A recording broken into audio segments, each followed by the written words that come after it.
Hi there, class. It's Mr. Lineberger, and I'm going to talk to you a little bit about American Romanticism so we can understand what this beast is and where it comes from. So, you see, there was British Romanticism where you have people like Wordsworth and Shelley and Coleridge and Byron and Blake. These are kind of the cutting edge, mostly poets in England during the late 1700s, and America kind of latches on to a little bit of these ideas coming into the early 1800s, the period that we're reading in now. So you have these first American Romantics. And one of the big ideas that I'd like you to think about is that art and music and literature are not exclusive things. These are all artistic expressions. So at the same time you see Romanticism emerging in literature, you also see Romanticism emerging in art, like the picture that you're looking at right now. And you see Romanticism emerging in our classical music of the time period.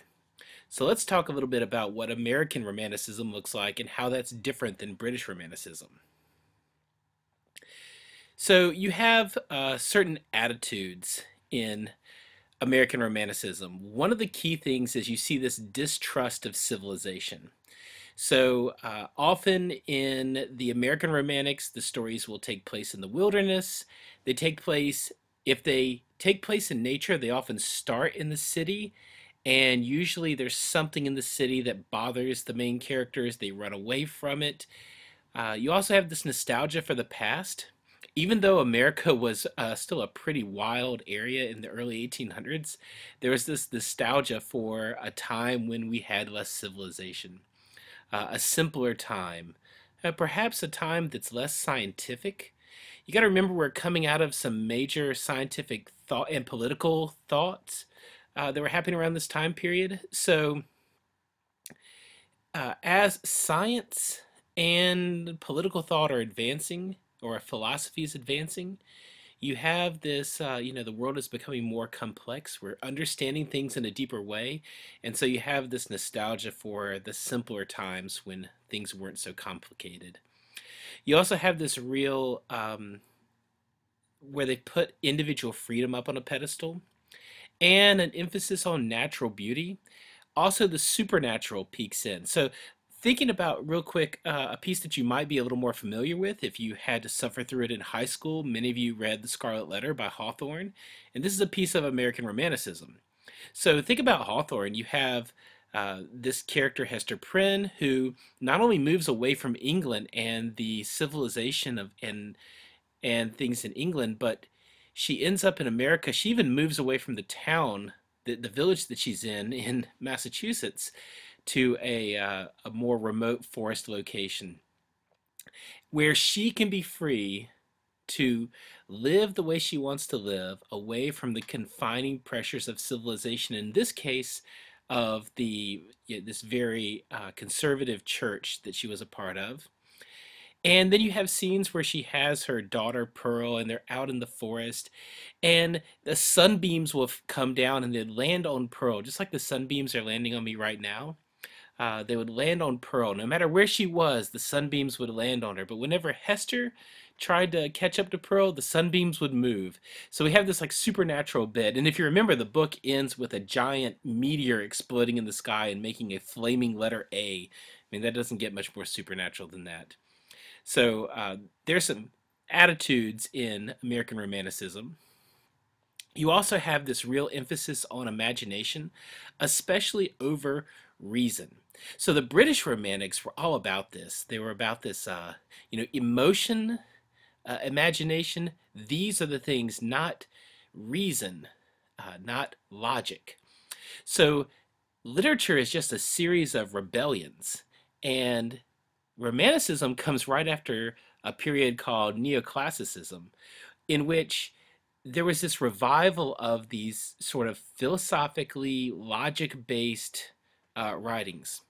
And so no emotion, just logic.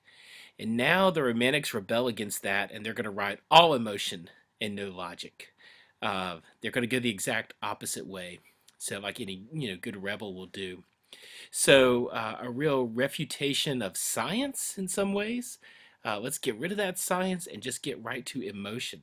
And as you imagine, as you might imagine, imagination, uh, there's going to be a turning away from traditional religion, um, traditional social structures, towards a much simpler, instinct-based, emotion-driven uh, mode.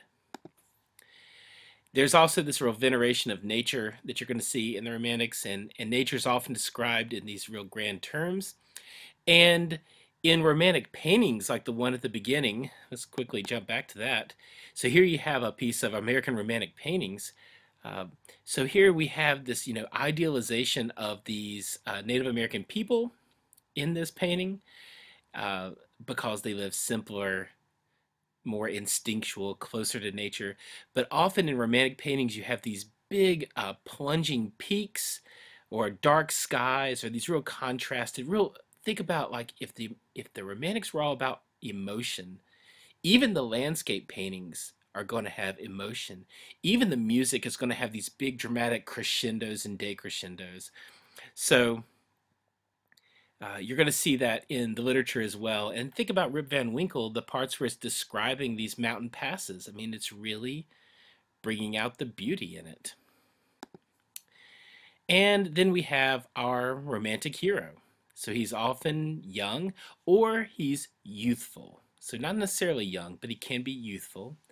And he is the character who's going to journey away from civilization, and he's often particularly American. So one of the ways people read the Rip Van Winkle story is they read it as an allegory for the American Revolution, and Rip Van Winkle himself represents these changing attitudes in America.